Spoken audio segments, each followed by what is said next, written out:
বর্তমান বিশ্বের সবথেকে আলোচিত এবং আকাঙ্ক্ষিত বিমান হচ্ছে আমেরিকান F-35 লাইটনিং II। সম্প্রতি আমেরিকা আরব আমিরাতের কাছে বিমানগুলো বিক্রির চুক্তি বাতিল করেছে। আরব আমিরাত বিমানগুলো হাতে পেলে ইসরায়েলের নিরাপত্তা হুমকির মুখে পড়বে বলেও আশঙ্কা প্রকাশ করেছিল ইসরায়েল, যার কারণে ইসরায়েল বাদে মধ্যপ্রাচ্যের কোনো দেশের কাছে বিমানগুলো বিক্রি করেনি আমেরিকা। এমনকি আমেরিকার ঘনিষ্ঠ মিত্র তুরস্ককেও ঠুনকো অজুহাত দিয়ে বিমানগুলো থেকে বঞ্চিত করেছিল আমেরিকা। কিন্তু ইতিমধ্যে অনেক দেশ, বিশেষ করে ইসরায়েলের সাথে বন্ধুসুলভ দেশগুলো বিমানগুলো হাতে পেয়েছে।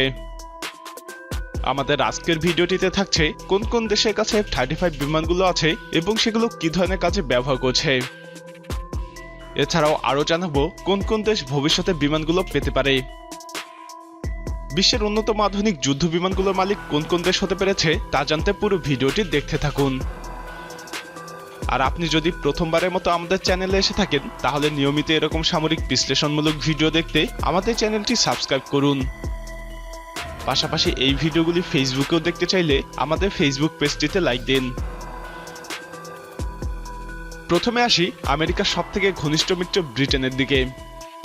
আমেরিকার পর প্রথম কোনো দেশ হিসেবে ব্রিটেন বিমানগুলো পেয়েছে। বর্তমানে ব্রিটেনের কাছে 21টি F-35 আছে। সবগুলো F-35B ভ্যারিয়েন্টসের, অর্থাৎ এগুলো ভার্টিক্যাল টেক অফ বা রানওয়ে ছাড়াই উড়তে পারে। এর মধ্যে 18টি বিমান ব্রিটেনের কাছে আছে, বাকি 3টি আমেরিকার কাছে ট্রেনিংয়ের জন্য। ব্রিটিশ বিমান বাহিনী এবং নৌবাহিনী বিমানগুলো ব্যবহার করছে।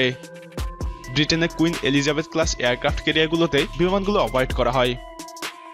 ব্রিটেন মোট 138টি F-35 সার্ভিসে আনবে। এর মধ্যে প্রথম 48টি হবে বি ভ্যারিয়েন্টসের। F-35 এর জন্য জয়েন্ট স্ট্রাইক ফাইটার প্রোগ্রামে ব্রিটেন সবথেকে প্রভাবশালী বিনিয়োগকারী ছিল। ব্রিটেনের পরপরই আছে আমেরিকার আরেক ঘনিষ্ঠ মিত্র ইসরায়েল। গোটা মধ্যপ্রাচ্য জুড়ে কেবলমাত্র এই দেশটির কাছেই F-35 বিমান রয়েছে। ইসরায়েলই প্রথম দেশ যারা F-35 বিমানকে যুদ্ধের মাঠে ব্যবহার করেছে। F-35 এর জন্য জয়েন্ট স্ট্রাইক ফাইটার প্রোগ্রামে ইসরায়েলের কোনো বিনিয়োগ ছিল না। তারপরও ইসরায়েল বিনিয়োগকারী দেশগুলোর আগেই বিমানটি হাতে পেয়েছে। আবার তুরস্ক ওই প্রজেক্টে বিনিয়োগ করেও কোনো ফায়দা পায়নি। এখানেই শেষ নয়, ইসরায়েল F-35 বিমানগুলোকে মডিফাইড করে আদির ভ্যারিয়েন্ট তৈরি করেছে।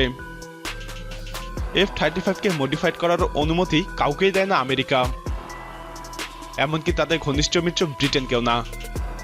মূলত F-35A ভ্যারিয়েন্টটিকেই মডিফাইড করে F-35I বানিয়েছে ইসরায়েল। ইসরায়েল এতে নিজস্ব রাডার এবং ইলেকট্রনিক ওয়ারফেয়ার ডিভাইস লাগিয়েছে। এছাড়াও ইসরায়েলি ভ্যারিয়েন্টগুলো থেকে ইসরায়েলের নিজেদের তৈরি অস্ত্র নিক্ষেপ করা যায়। বর্তমানে ইসরায়েলের 23টি ফাইটার রয়েছে। মোট 50টি বিমান অর্ডার করেছে তারা। ইসরায়েল নিজেরা ব্যবহার করার পাশাপাশি অন্য দেশের কাছে বিক্রি করার সুযোগ খুঁজছে। অর্থাৎ F-35 এর প্রোগ্রামে 1 পয়সা বিনিয়োগ না করেও পুরো ফায়দা লুটে নিচ্ছে ইসরায়েল। F-35 হাতে পাওয়া দেশগুলোর মধ্যে ইসরায়েলের সবথেকে কাছের হচ্ছে ইতালি। তবে ভূমধ্যসাগরে ইতালির প্রধান এবং একমাত্র প্রতিপক্ষ হচ্ছে ফ্রান্স। ইতালির কাছে 12টি F-35A ভ্যারিয়েন্ট রয়েছে, আর F-35B ভ্যারিয়েন্ট আছে একটি। এগুলো ইতালি বিমান বাহিনী ব্যবহার করে। এছাড়াও ইতালিয়ান নৌবাহিনীর 2টি F-35B হাতে পেয়েছে। জয়েন্ট স্ট্রাইক ফাইটার প্রোগ্রামে ইতালি বিনিয়োগ ছিল। ইতালি তাদের বিমান বাহিনীর জন্য 60টি F-35A এবং 15টি F-35B সার্ভিসে আনার পরিকল্পনা করেছে। এছাড়াও নৌবাহিনীর জন্য 15টি F-35B পরিকল্পনায় রয়েছে। এগুলো তাদের এয়ারক্রাফট ক্যারিয়ারে মোতায়েন করা হবে। আমেরিকার পর F-35 বিমানকে সবথেকে বেশি সার্ভিস আনার পরিকল্পনা করেছে জাপান। জাপানের টার্গেট চীনকে। মোট 147টি F-35 সার্ভিস আনতে পরিকল্পনা করছে তারা। জাপানের সামরিক বাহিনীর বাজেট বিশাল, তাই এতগুলো ফাইটার তাদের পক্ষেই কেনা সম্ভব। তবে বর্তমানে জাপানের কাছে মাত্র 13টি বিমান সার্ভিসে আছে। জাপান তাদের এয়ারক্রাফট ক্যারিয়ারের জন্য 42টি F-35B অর্ডার করেছে। জাপানের মতো নেদারল্যান্ডসও 13টি বিমান হাতে পেয়েছে।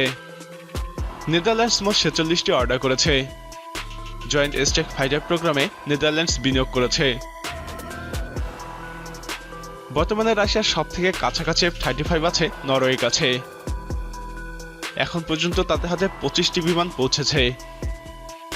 মোট 52টি F-35 অর্ডার করেছে তারা।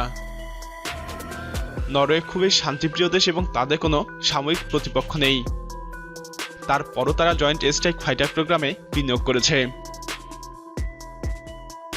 এশিয়ার তৃতীয় দেশ হিসেবে F-35 অপারেট করেছে দক্ষিণ কোরিয়া। টার্গেট উত্তর কোরিয়া এবং চীনকে। বর্তমানে দক্ষিণ কোরিয়ার কাছে 11টি F-35 ফাইটার রয়েছে, সবগুলো বিমান বাহিনীর জন্য এ ভ্যারিয়েন্টসের। দক্ষিণ কোরিয়া তাদের নৌবাহিনীর জন্য 20টি F-35B ভ্যারিয়েন্টস কেনার পরিকল্পনা করেছে, যদিও তাদের কোনো এয়ারক্রাফট ক্যারিয়ার নেই। এছাড়াও ব্যাপক হারে বিমানগুলো অপারেট করছে অস্ট্রেলিয়া। দক্ষিণ চীন সাগরে অস্ট্রেলিয়া চীনের প্রতিপক্ষ এবং আমেরিকার ঘনিষ্ঠ মিত্র হিসেবেই হাজির হয়েছে। অস্ট্রেলিয়ার কাছে 24টি ফাইটার অপারেশনাল আছে। অস্ট্রেলিয়া এখন পর্যন্ত 70টি ফাইটার অর্ডার করেছে। জয়েন্ট স্ট্রাইক ফাইটার প্রোগ্রামে অস্ট্রেলিয়ার বিনিয়োগ ছিল। এবার আসি কোন কোন দেশ বিমানগুলো এখনো অর্ডারে রেখেছে। বেলজিয়াম 34টি ফাইটার অর্ডার করেছে। পোল্যান্ড করেছে 32টি। সিঙ্গাপুর 12টি বিমান অর্ডার করেছে। সিঙ্গাপুর এগুলো বি ভ্যারিয়েন্টসের। আরব আমিরাত 50টি ফাইটার অর্ডার করেছিল। সম্প্রতি জো বাইডেন সেই অর্ডার ক্যান্সেল করেছে। এদিকে জয়েন্ট স্ট্রাইক ফাইটার প্রোগ্রামে বিনিয়োগ করেও বিমান হাতে পায়নি ডেনমার্ক, কানাডা এবং তুরস্ক। ডেনমার্কের 27টি বিমান এখনো অর্ডারে আছে। কানাডা তাদের আমলাতান্ত্রিক জটিলতা এবং রাজনৈতিক কারণে বিমানগুলো কেনার সিদ্ধান্ত পর্যন্ত নিতে পারেনি।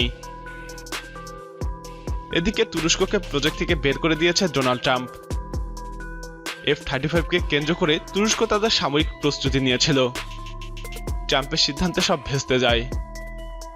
ফলে F-35 প্রজেক্টে তুরস্কের পুরো বিনিয়োগটাই বিফলে গেল। প্রিয় দর্শক, F-35 বা জয়েন্ট ফাইটার প্রোগ্রামে বিনিয়োগ করেও অনেক দেশ বিমানগুলো হাতে পাচ্ছে না। এদিকে ইসরায়েল এক পয়সা বিনিয়োগ না করেও ব্যবহার এবং বিক্রির ফায়দা লুটছে। তাই বিনিয়োগকারী দেশগুলোর জন্য এই প্রোগ্রামে অংশ নেওয়াটা কি ধরনের বোকামি বলে আপনি মনে করেন? আপনার মতামত কমেন্টে জানান। জো বাইডেন আমেরিকার প্রেসিডেন্ট হওয়ায় মধ্যপ্রাচ্যের রাজনৈতিক এবং সামরিক অঙ্গনে কি ধরনের পরিবর্তন হতে চলেছে তা জানতে আমাদের বিশ্লেষণমূলক ভিডিওটি দেখুন। আমাদের পরবর্তী ভিডিওতে F-35 বিমানকে নিয়ে কেন এত আগ্রহ সে সম্পর্কে বিস্তারিত বিশ্লেষণ থাকছে। সমরাস্ত্র নিয়ে এরকম আরো বিস্তারিত বিশ্লেষণ পড়তে আমাদের ওয়েবসাইট techduniyavid.com ভিজিট করুন। এই ভিডিওটি ভালো লাগলে লাইক বাটনে ক্লিক করুন। ভিডিওটি আপনার বন্ধুদের সাথে শেয়ার করে তাদেরকেও ভিডিওটি দেখার সুযোগ করে দিন।